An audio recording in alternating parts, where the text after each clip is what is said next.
Thank you for tuning in to our HireLevel webinar program. Today I am presenting with Barry Schalkle, and he is the CFO of Protocol 46, and he is going to tell us a little bit about the Boogie Man in cybersecurity. And him and I were just chatting, and it's a really timely conversation. And we wanted to provide this information basically as an added resource for the HireLevel workforce management services. So just some housekeeping things before we get started. The call will last close to 1 hour. You are set up in listen-only mode. So if you do have questions, please feel free to use your chat box at the bottom of your GoToWebinar control panel. You can type those in, and Barry will do his best to get those answered for you. One thing I do want to ask everybody kind of as we get started is, start typing in the chat function on what industry you're representing today, and Barry is going to try to provide us some examples and speak to the different industries that he's dealt with. So if you can, take a minute, type your industry that you're representing today, whether it be healthcare, manufacturing, or whatnot, and we will see how we can relate everything back to you. All right, so my name's Erin Kopek, and I'm the Marketing Director for HireLevel, and going on, I guess, about 4 to 5 years that we've been doing these webinars, and really looking forward to this cybersecurity one. I believe this is the first time we've really talked about this topic, but it is really relevant right now. So Barry, I want to introduce you and Protocol 46. So Protocol 46 is an innovative cybersecurity company with plug-and-play hardware and software that provides layered cybersecurity solutions to protect American businesses. Protocol 46 has many more years, Protocol 46 has more than 150 years of military intelligence and cybersecurity experience in this atypical battle. Barry is the CFO, a criminal investigator for the U.S. Army, with a background as an attorney and CPA. Thank you, everyone, for joining us this morning. And Barry, I turn it over to you. Well, thank you. Appreciate the opportunity. So my question to you to start with is, what do the following all have in common? So we see Trump Towers and Betty's Teas of London. They don't seem to have much in common. The Archdiocese, we see all different varieties of companies or entities there. Maybe these will help a little bit more in the question. We see some more famous names. Well, you probably guessed it, they've all been hacked. And as a matter of fact, that list goes on and on and on and on. Even some payroll providers. So it's important that we look at this, and we see these, by the way, are as of yesterday. We see the pharma Merck was hacked. We see that the Health Valley systems in Pittsburgh were hacked. We see that all sorts of different entities who have been hacked at different stages of the game. And you can see that it's largely, as of late, ransomware. And this ransomware, the newest attack was called Petya, and it originated out of Russia. And it's very similar to the WannaCry, which happened about a month ago, but it's even more dangerous. And here's what's happening in the world of cybersecurity. Largely, the last ones have been ransomware. Now, ransomware, if you're not familiar with it, will look like this. You'll see an encryption sign that says your computer has been encrypted. And basically what they're doing is, just as the name indicates, they're trying to hold you for ransom. And they will say, we will free your system up if you pay us this money. Now, this one happens to be $300 worth of Bitcoins, which is very cheap. Many businesses are held for $40,000, $50,000. Now, here's the bad part. That doesn't mean once you've paid that they're going to release your information. They might say, oh, we said 50,000, it's 75,000. It's another 25 today.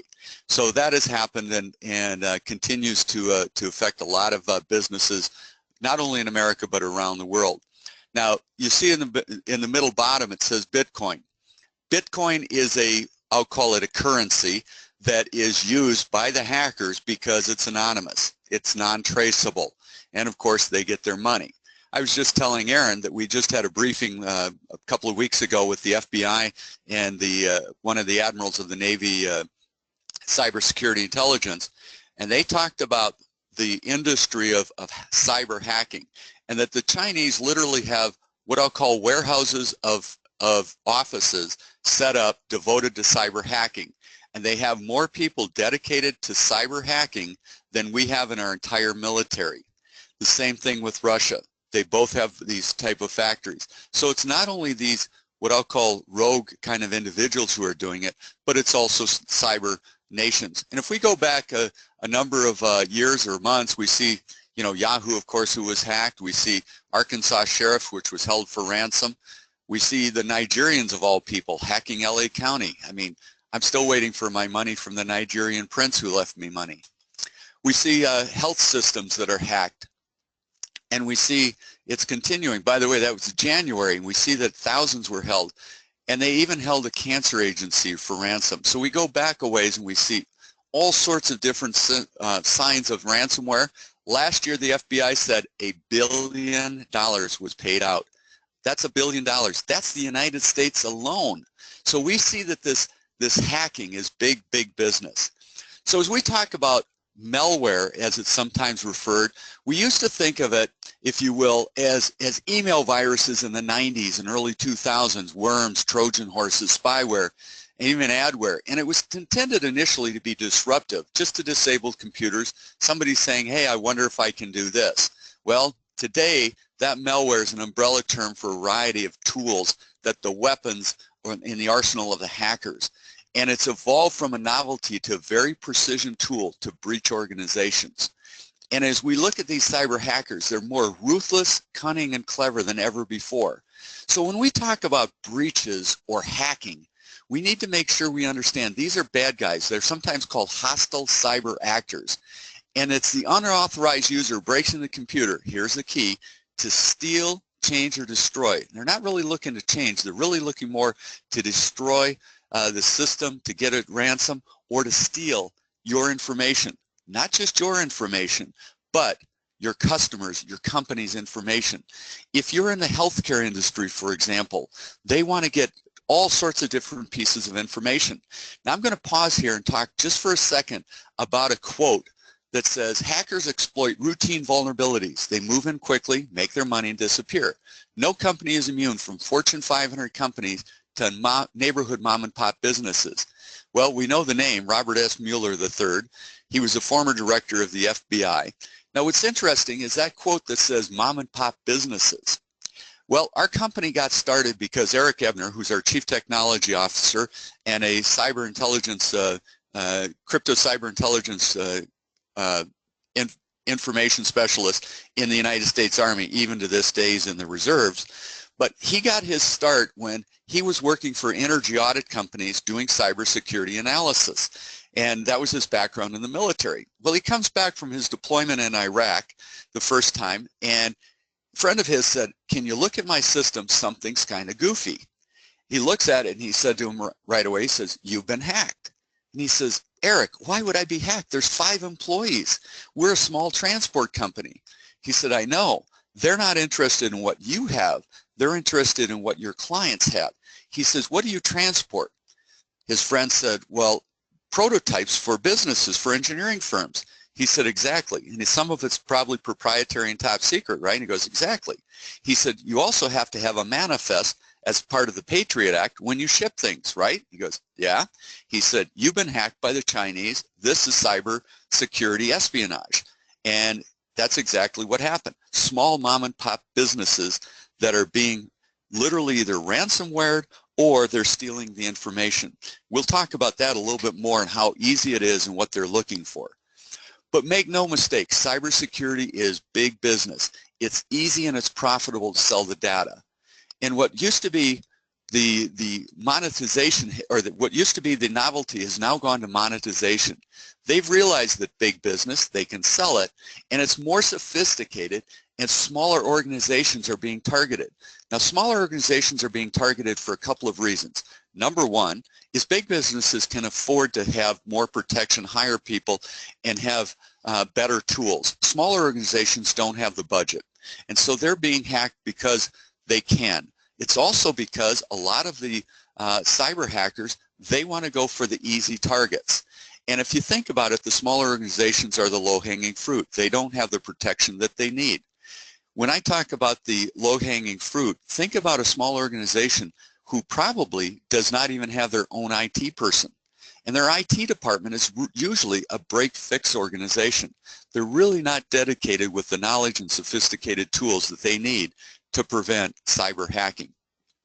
So if we look at cyber hacking, 40 to 60% of all cyber hacks are targeted at these small businesses. And to tell you how easy it is, there's an article from 2016, about a year ago, that talks about how to run a Russian hacking ring, and literally from your kitchen table. And it talks about taking entire hospital systems hostage. It talks about garden variety hackers. These aren't sophisticated. These are literally people who are sitting at their kitchen table hacking. And it goes on to say even schoolboys could do it because it's low risk, high reward. And it's going to be easier in the next 5 years. Why? Because of the tools. We'll talk about that in just a second. This was from the beginning of the year. It says, think cyber hacks were bad in 2016. It's going to be even more in 2017. Spear phishing is where they're going in and targeting with specific information, usually email, to get to your computers. It's through your employees. It's through negligence. We'll talk about that as well. So we're going to talk about some of these bad things that are happening out there, but we're also going to talk about some opportunities that you have in preventing it. Now, I mentioned about how easy it is. If you go on and you Google hacking toolkits, you're going to see 306,000 results. That's literally toolkits that's available that you can purchase that help you to be able to hack. Now, I'm not recommending that because it's illegal, but that's 15,000 pages at 20 items per page of toolkits, information, tools to be able to hack. And if we go on YouTube and you say, well, great, I've got these tools, how do I learn how to do it? Well, there's 57,000 results. Now, maybe some of those are duplicated, but you can see the proliferation of hacking tools and websites devoted to teach you how to hack. It's big business. So when we talk about this big business, it's called the dark web. Think of it, if you will, as the black market. It's very robust, very mature, and it's very, very profitable.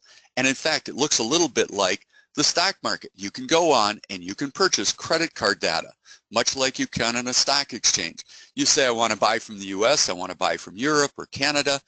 Do I want to buy Visa, MasterCard? And you can see what you'll get. This is for a single bank record. $110 for a Visa Platinum, or Visa Gold is $100. And Target, by the way, had 40 million cards stolen.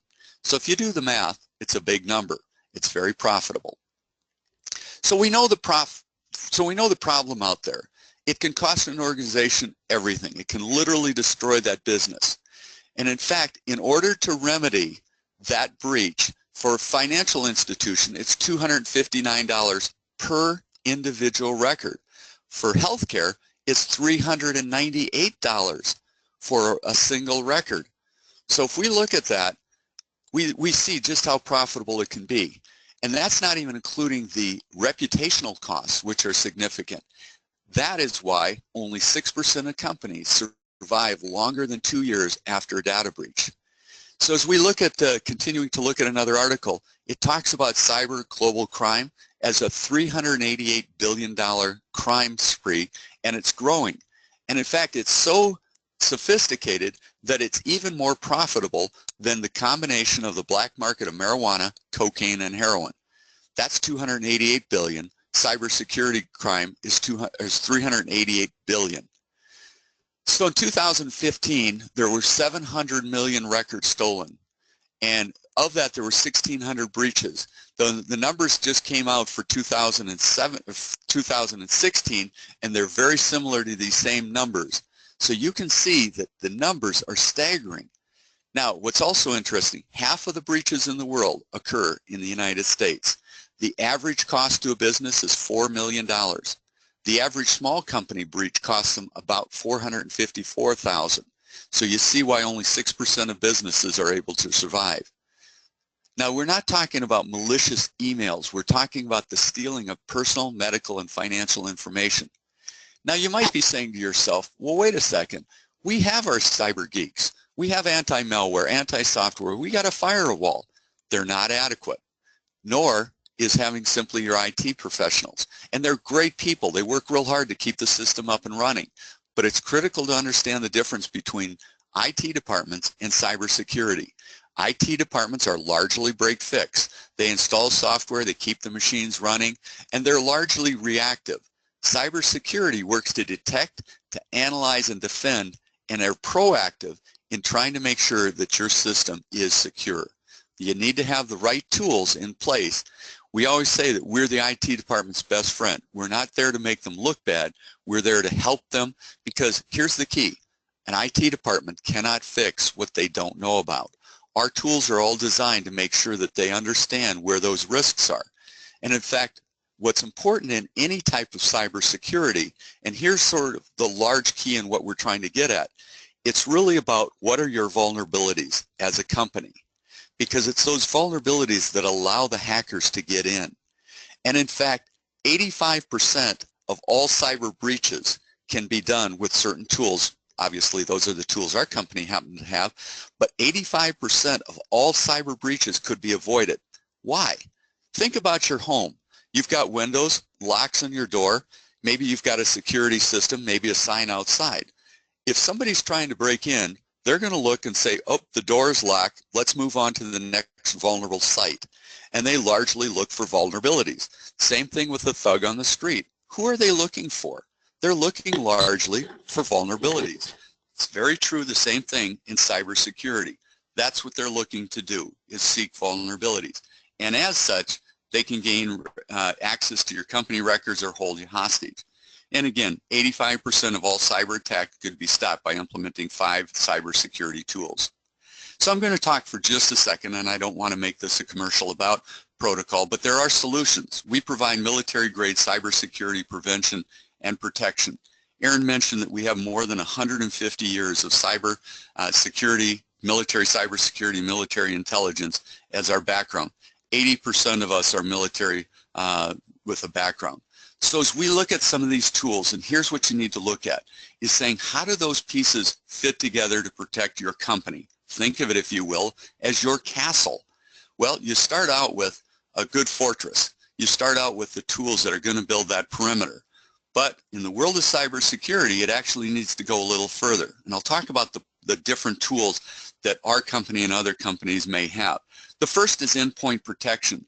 That endpoint protection is, think of it as your antivirus, your anti-malware. Think of some names like Kaspersky, Norton, things like that. By the way, if you think in Kaspersky as a cybersecurity tool, let me see, they're owned by, the Russians. Well, they're probably not the choice. Norton, they were owned by the Chinese. Probably not the best endpoint protection out there. Ours happens to have been the top rated for the last 4 years in a row. The next is persistent vulnerability assessment. Some of you might have heard about something called a penetration test. Well, a penetration test is a vulnerability assessment of your system, and it's largely a one-time. They come in for a couple of days, they hook up some tools to your network, and they look to say, where are those vulnerabilities? Now, one of the bad parts about that is it's a once-a-year type of event. It's very expensive. It's usually $10,000 to $20,000 or more. Part of our tools is it's a 24-hour, 7-day-a-week, 365 days a year continue vulnerability assessment. That's part of what separates us from all of our competitors. The next item is a threat mitigation and enhanced firewalls. Part of the problem with firewalls that are purchased, and I'll just use, for example, Best Buy, which happens to be a Minnesota corporation, they'll sell you a firewall. You go and install it and you think you're protected, and you are for a bit. Except the problem is it's not able to be upgraded with additional software or tools. And so that's a weakness of the typical firewall that's purchased at a big box store.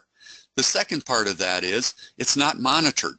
It needs to continually be monitored and upgraded. And that's part of what our tools do, is to be able to monitor and see where those tools are, what they're seeking, what the bad guys are up to, and what's called gathering signatures to say, how do we know, how do we protect against potential threats? It's building the database to say, we've got the tools to protect you. The next layer of security is employee education and training. This is critically important because one of the best tools you have in cybersecurity, that's your employees. One of the worst things you have going for you in the world of cybersecurity is your employees. They need to be trained about what to look for, what to do, how to take cybersecurity risk very seriously.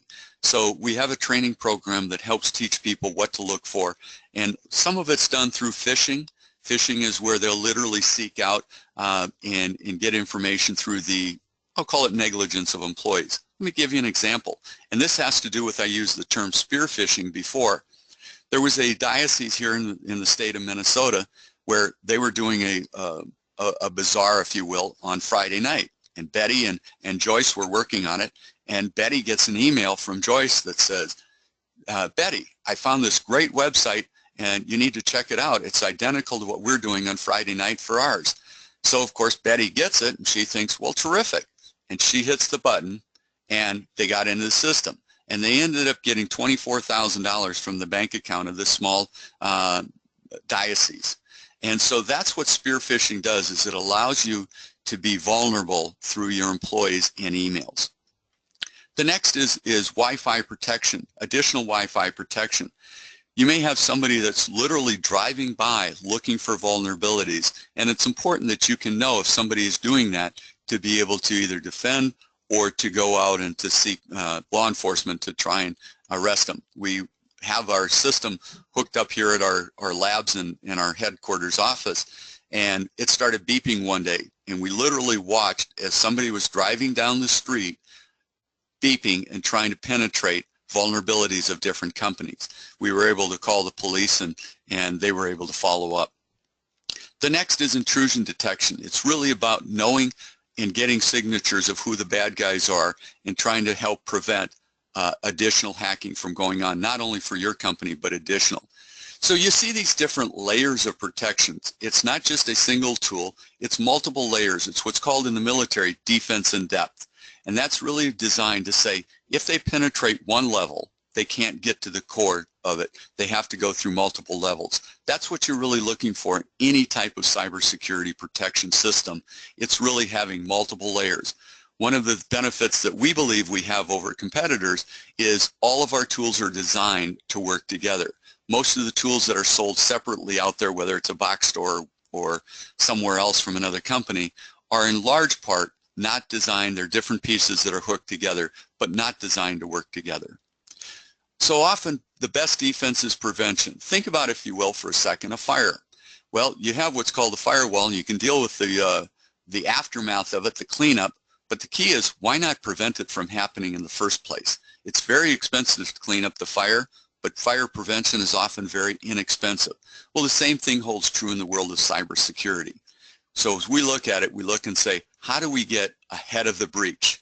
Now, I mentioned Eric Ebner, who's our Chief Technology Officer. When he was in his first tour of Iraq, he said they taught us to look for IEDs right over the side of the Humvee and down the side of the road. He said that's not the place you want to be looking for a bomb.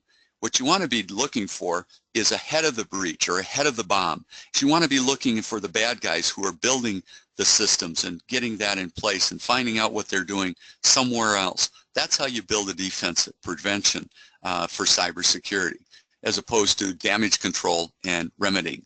So at this point, I want to open up some questions that you might have. I want to make sure that if you have any questions, I talk very fast. So I want to make sure that you look at what we provide in terms of cybersecurity.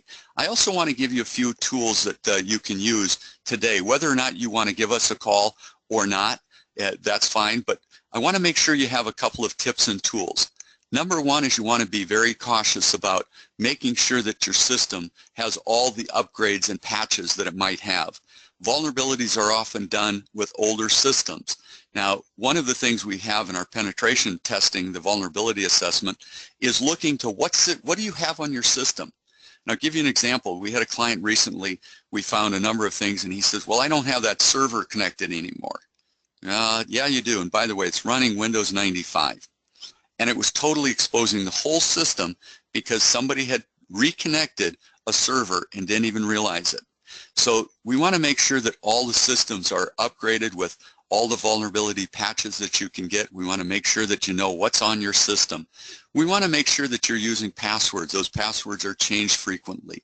We want to make sure that the employees understand that if they don't know who an email is from on a work computer, not to open it or to call and double check with that other employee.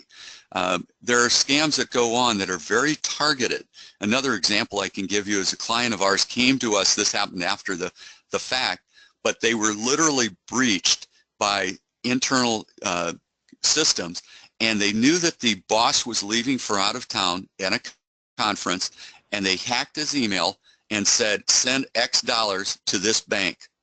And the CFO, knowing that he couldn't get a hold of the CEO, wired the money as instructed. And of course, it was a scam. We talk about these scams. I want to just address real quickly something that that we recently had at a conference. The FBI was talking to us, and there was an individual from a large insurance company, and he talked about the healthcare industry. And he said, if we have $1 million fraud case, we won't investigate it. If we have a $5 million medical fraud case, we won't investigate it. And everyone was kind of aghast and said, why? He said, we're too busy working on $25 and $50 million fraud cases. And the reason is because of cybersecurity.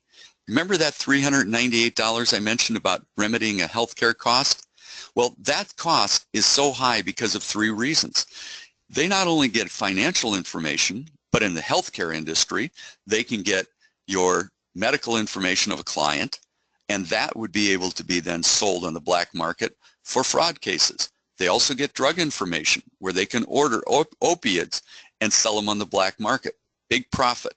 So that's really why we're talking about the healthcare industry as one example. Let's say, for example, you're a bank.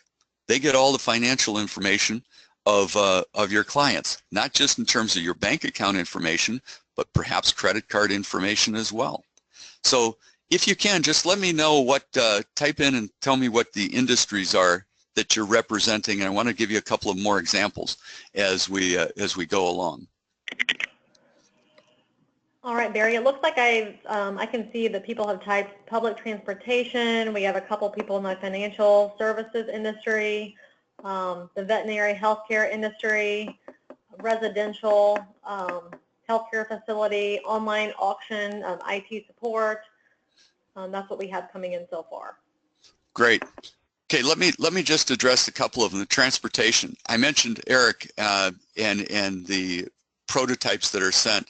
Oftentimes they'll get that information. They can even know where that shipment is going, and there have been instances where they found that out and can steal literally the truck full of goods because they know exactly where it's going. They have a false manifest. Somebody meets them there and says, oh, drop it off at this yard instead today, and that's happened. We talk about in veterinarian, somebody mentioned veterinarian. There have been a couple of cases where they've literally gotten information on the pet and gotten financial information. The exploitation is not limited to any one industry. The IT department, and she mentioned there were a couple of IT services. Our goal is to help the IT departments, whether they're an IT shop or whether they're your own individual IT professionals, really to try and help them assess their vulnerabilities. Where are the risks within the companies?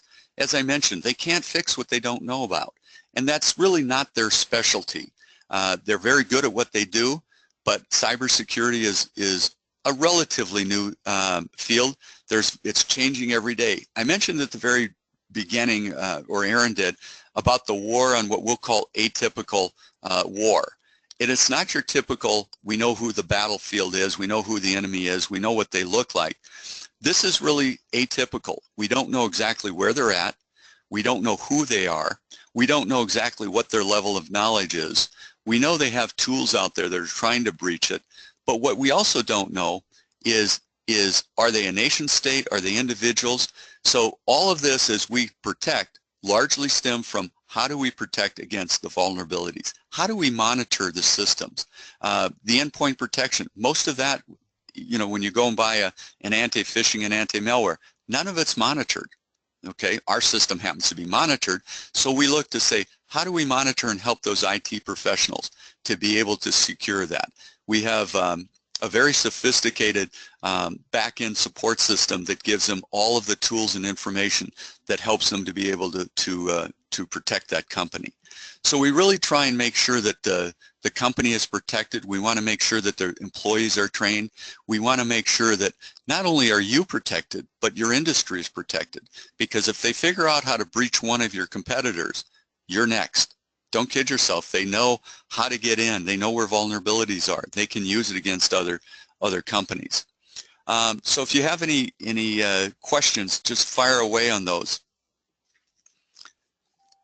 All right. One of the questions is the persistent. When I mentioned persistency, it says, what do you mean by persistent vulnerability scans? As I mentioned, it's going out and it's a penetration test. It doesn't invade your system. We don't have access to any of your company information. We don't want that. What we want to be able to do is track the consistent flow of data from what I'll call a meta site that says, here's who is getting in, who is trying to access or download information. And if we see that, we can alert you. Let me give you an example. Let's say, and I'm going to use Betty again, let's say that Betty works 8 to 5, never comes in on weekends, never works late. And all of a sudden, we see through what's called machine learning, through our systems of advanced intelligence, we see that all of a sudden Betty at 2 o'clock in the morning is on her computer. Now, we look at that and we say, wait a second, that's not the case. So either Betty has insomnia and is getting up working, except that the problem is it's not a laptop. It's Betty's computer at work. So we can look and say, that's not usual. We want to alert somebody that Betty's computer is on. So we can either alert them, or the next morning if they get the email saying Betty's computer. Well, they check with Betty and she said, I wasn't on the computer. Well, you know something is up. Now here's what's important as well, is if you realize that most hackers, when they get in, don't immediately steal something. Now that's a little different than ransomware where they shut the system down right away.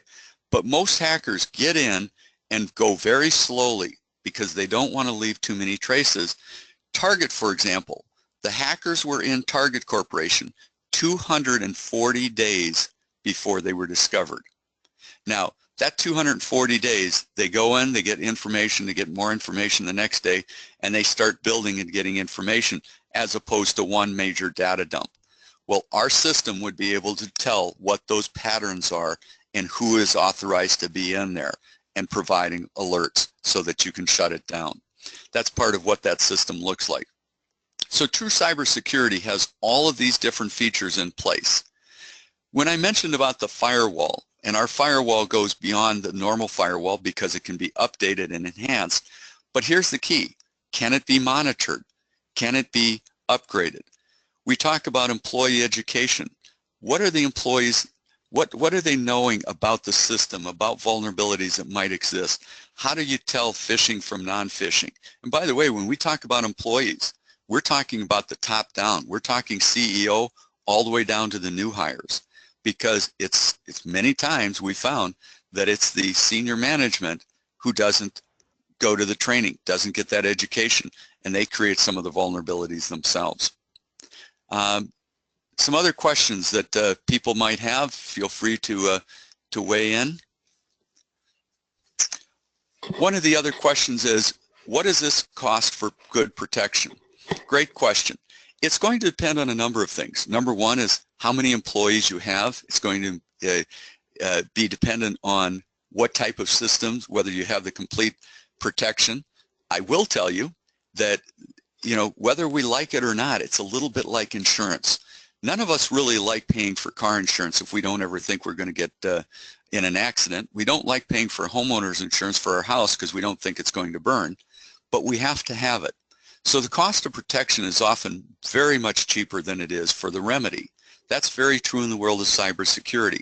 So it's really going to depend on how large your system is and what we're protecting and what stages of vulnerability protection you're going to be at. So it's really dependent on the number of protection endpoints or systems. Now, one thing I didn't mention was endpoint protection. Some of you may have systems that are not just computers at work, but the computer goes home. Well, those vulnerabilities exist at home, and you need to make sure that the employees are not taking a laptop home and bringing back a computer that then hooks up to your network, which then infects it because it got a virus at home. That's a very critical part of the cybersecurity protection. That's part of what we want to make sure in both the endpoint protection and the training that we're able to provide, is knowing how to protect all of those endpoints. Any other questions that you might have? I'm open to any and all questions.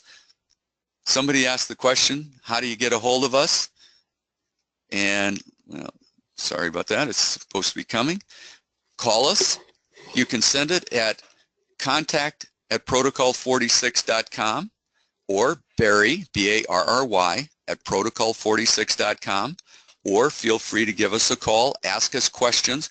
Whether or not you're interested in any of our tools or protection devices is immaterial. If you just have additional questions on cybersecurity and want to know more, you want some articles, you want to be in touch, some of you might say, is there a good local IT professional that you can put us in contact with?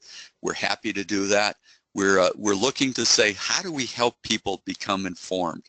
The information is critical, that they know what to do and how to do it. So we're happy to provide that and able to answer any questions. So feel free to email me questions, and that's directly at barry@protocol46.com. Any other questions that you have?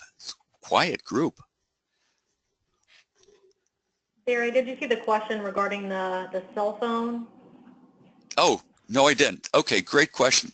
So cell phones, those are endpoint protections as well. And the answer is, yes, we can set up to protect those as well.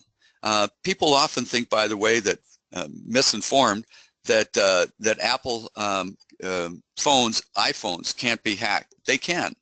And as well, certainly Samsung and some of the other ones can be hacked much easier than an iPhone.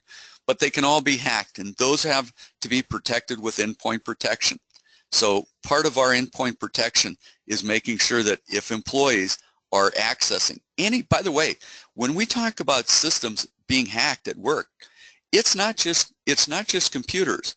It's access through printers. If you're a bank, you probably have a sign outside that flashes your CD rates. They can be hacked. They're often the most vulnerable access point for a bank. Also, printers, smart TVs. There's an incident recently that happened, and this happened to be a church, and they were very excited because they got their first smart TV, and they plugged it in on a Sunday morning, and somebody hacked it, and unfortunately was showing something, I'll just say, extremely inappropriate for a church. So it can be hacked. So anything that connects to the internet can be hacked. It's called the Internet of Things. In your home, it's your new refrigerator that has smart access, your smart TV at home, all vulnerability points.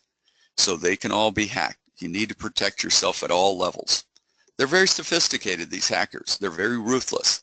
And you know, some people are just malicious in terms of what they're trying to get. They want to get your files. They're not going to do any damage. But most of these hackers are very sophisticated, and they've realized they can make big money at it. Any other questions? And for some reason, Aaron, all of a sudden I'm not seeing the questions come up. Okay. Let's see. I do not see any new ones coming in. Okay. Well, with that, I think we're probably a little bit early. So if people have any questions, feel free to reach out. Again, Barry at protocol46.com, or give me a call at 651-222-3399. We'll answer any and all questions, no matter if it's relating to a specific piece of equipment that we could use to protect, or just general questions. We're happy to get them answered. So the world of cybersecurity, the Boogie Man is real, and we can't bury our heads. We can't pretend that nobody's there. And as Robert Mueller said, it's not often a question of if we'll be hacked, but either we have been hacked and we don't know it, or it's soon to come. So with that, any other comments there? I don't think so. I thank you, Barry, for presenting for us today, and great information. And I want to also thank our attendees today for taking some time out of their morning You know, this is something we all need to stay up on and, you know, be educated. So thank you again and have a great day. Thank you.